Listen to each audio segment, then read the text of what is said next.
There was good and evil. We chose good. Why raise the time of the Most High, ye sons of men? The rich man's wealth is in the city. Yeah. Destruction of the poor is his poverty. Lord, destruction of your soul is vanity.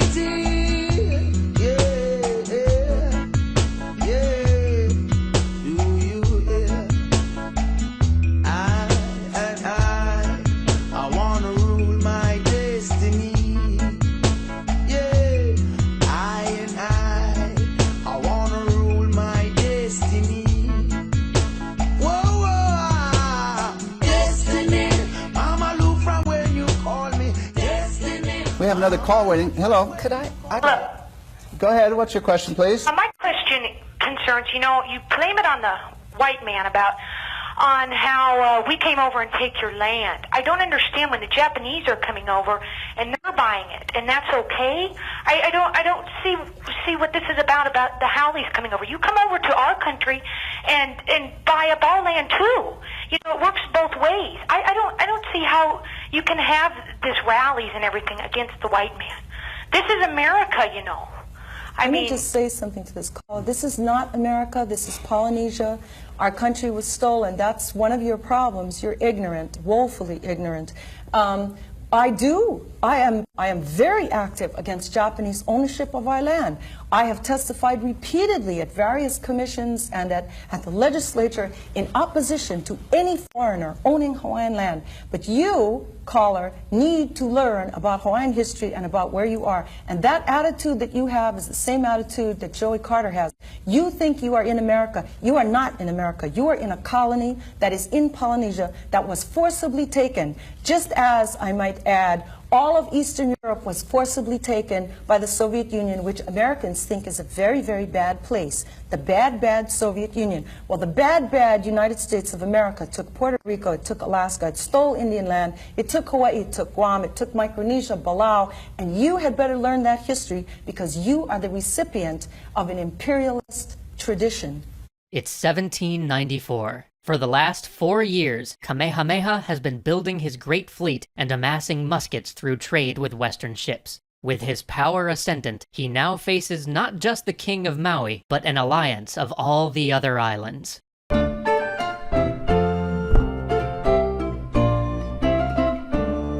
Already, this alliance has tried to depose him with an invasion, but he met their fleet of cannon-armed war canoes with his own, defeating them in a fierce naval engagement off the coast northwest of Hawaii. Finally, the moment arrived. 2 Western merchantmen brought him vital intelligence. The old king of Maui was dead. His son, Kalani Kupule, now ruled from Oahu.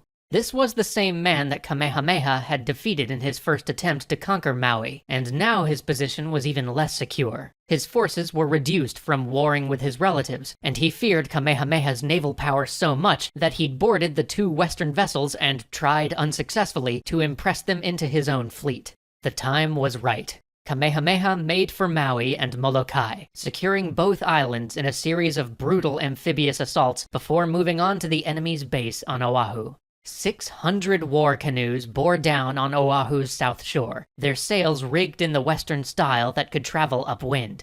Under the guns of 2 Western ships, one built with British aid, Kamehameha lands 16,000 Hawaiian warriors, and his troops sweep through Oahu, forcing Kalani Kupule's men out of their fortified temples. The Allied army broke, fleeing to make a last stand with a 1,000-foot cliff at their backs. Kamehameha's warriors formed ranks and drove them over the side.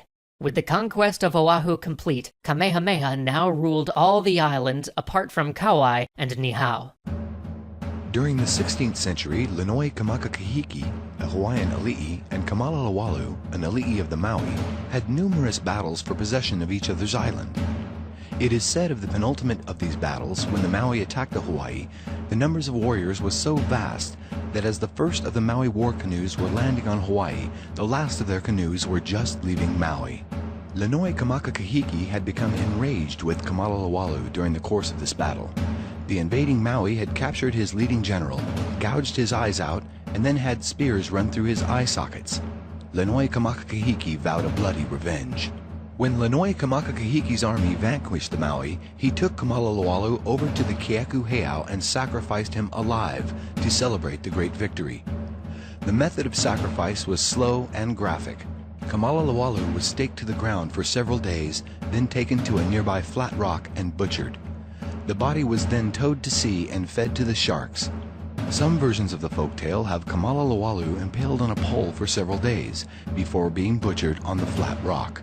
Hawaiian folktales hold that Kamalalawalu brought with him into battle two large, fierce war dogs, a white one, Kapapako, and a black one, Kawakahi Okoka. The dogs are said to have laid down and died on the spot of Kamalalawalu's execution. Although buried beneath the Heiau Luakini platform, it is said that these dogs can still be seen roaming and heard howling in the night searching for their fallen master.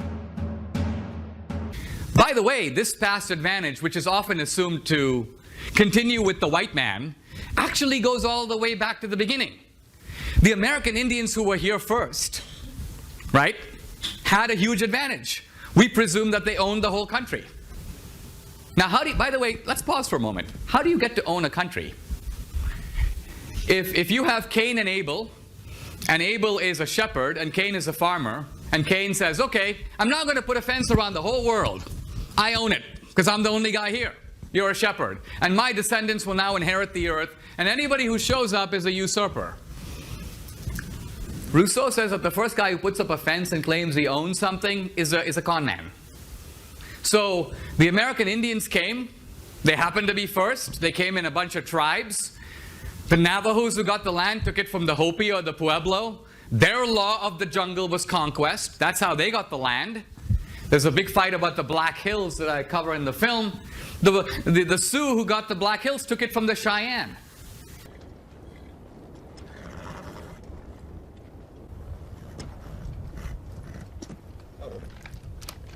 Sitting Bull requested this council. We await his words. Take your soldiers out of here. They scare the game away. Very well, sir. Tell me then, how far away should I take my men? You must take them out of our lands. What precisely are your lands? These are the lands where my people lived before you whites first came. I don't understand. We whites were not your first enemies.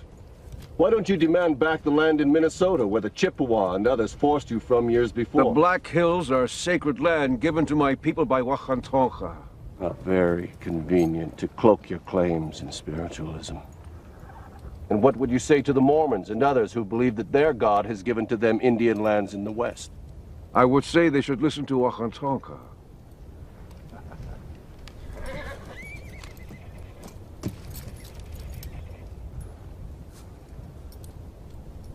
No matter what your legends say, you didn't sprout from the plains like the spring grasses, and you didn't coalesce out of the ether. You came out of the Minnesota woodlands, armed to the teeth, and set upon your fellow man.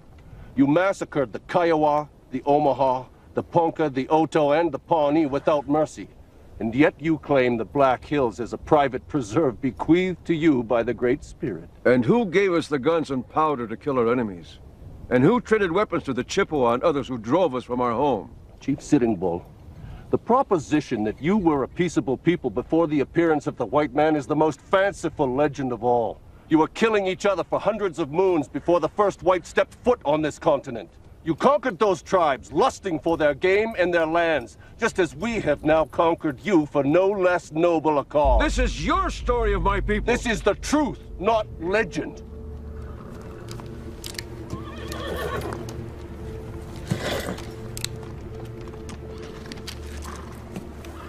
So when we say, oh, give us the land back, are you going to turn around and give it back to the Cheyenne? Oh, no. It's ours. Really? How come you own it forever now? So what I'm getting at here is, history is very complicated. Aloha haumana. Aloha from the island of Hawaii. It's very hot here today. Vela hoi. I see you've picked kapu. We're here at a very, very sacred place, and that's why I'm whispering. We're here at Leke Leke, and I'm here with a very special guest, Auntie Kehau Abad, to talk to us about why this place is so special And what is Kapu? Auntie Haole, what is Kapu? Kapu are a set of rules, laws that tell us how we should behave so that we can keep in place all those things that we hold dear, like our relationship to the Aina, to this land, how we behave and take care of that, relationship with our gods, how we honor them, and even our relationship with people that we most respect, like our ali'i.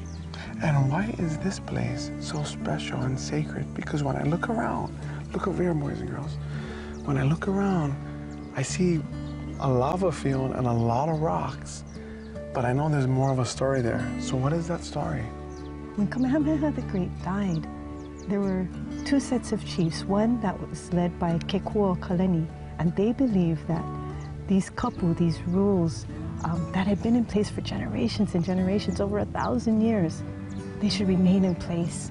Wow. And then there were these other chiefs led by Liho, who felt that, no, things were changing. Lots of Westerners had already arrived, and that things were changing, and they needed to establish a new set of rules. And so they battled on this very spot to determine whether or not the kapu would stay in place. Wow, Gail, this place is pretty amazing. But in the end, what happened? Kekuo Kalani and those on his side lost the battle that day. And 300 people who fought for what they believe in are now buried here in the platforms that we see. What about the kapu? Did it survive? The whole system of kapu, as we know of them, didn't. But lots of the aspects of kapu are very much a part of how we take care of the environment today, our lands, the streams, our oceans. They all come from these notions that are part of the kapu. Wow. And how we take care of our iwi kupuna right here, the bones of our ancestors. That's all very much a part of the kapu. We malama these places, we take care of them, we respect our iwi kupuna. And we want to invite the Haumana to come and visit here at Leke Leke in Keoho in Hawaii. We thank Haole for sharing with us, and we'll see you in the next section. Aloha. A popular misconception is that the American missionaries overthrew the Hawaiian religious system. In fact, the Kapu system was overthrown 6 months before the missionaries arrived. On October 3, 1819, Kamehameha II and the wives of Kamehameha the Great sat and ate together at a royal banquet. By doing so, they deliberately broke one of the paramount rules of the Kapu system. This meant that the king no longer regarded the old religious system as valid. Furthermore, in support of the king's action, Hewa, the high priest, immediately burned the nearby temple, or heiau. The king and the kahuna then ordered all the temples in Hawaii be desecrated and the images of the gods burned. Through a supernatural act of God, in one fell swoop, the religious political system was cast down by those rulers who benefited the most from that system.